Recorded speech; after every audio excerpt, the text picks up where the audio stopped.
So first of all, please introduce a little bit about yourself, please. I am involved in working with companies to identify their commodity risks.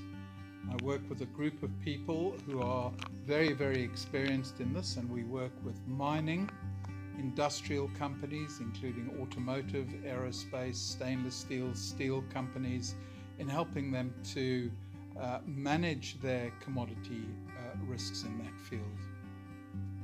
So we want to hear about your opinion about Brexit. Are you for or against it?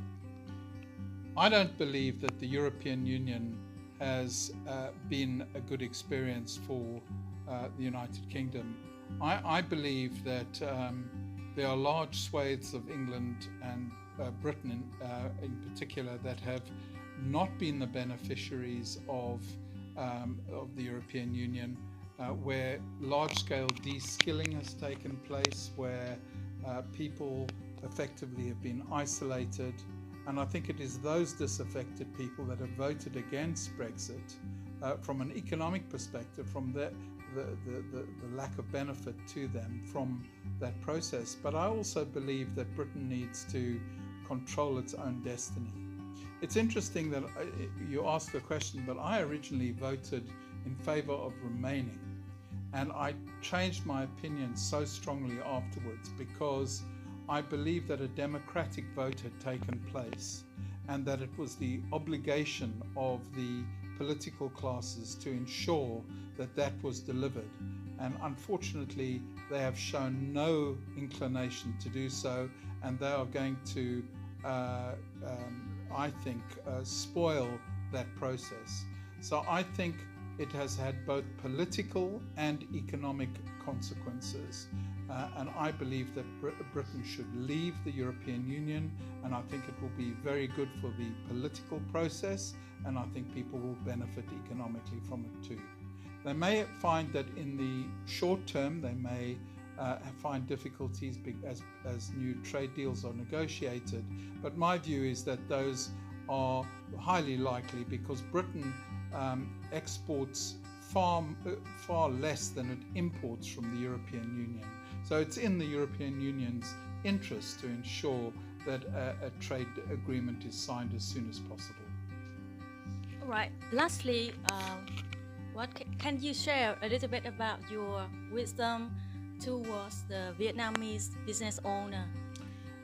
I think we've talked today here at Oxford University about how industrial companies since the crash of 2008 have driven down the costs of production.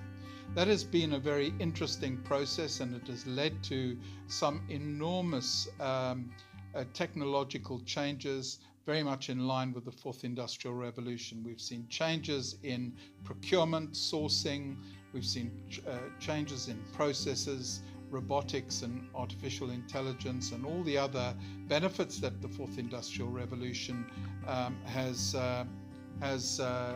brought. I think there are two areas that one has to be very careful about.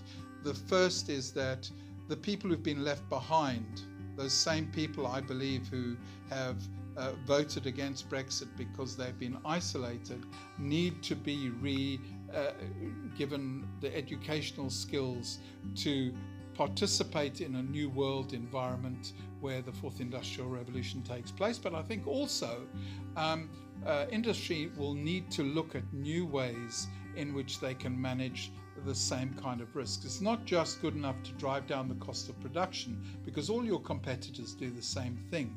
What you also need to do is manage the commodity risks in your business or the foreign exchange risks in your business to ensure that you are able to provide a stable environment in which your workforce can be protected and your business can be protected. All right. Thank you very much for your wisdom and also for your time today. My pleasure. We wish you health and success in the future. Thank you very much. Thank you. Thank you. Thanks a lot.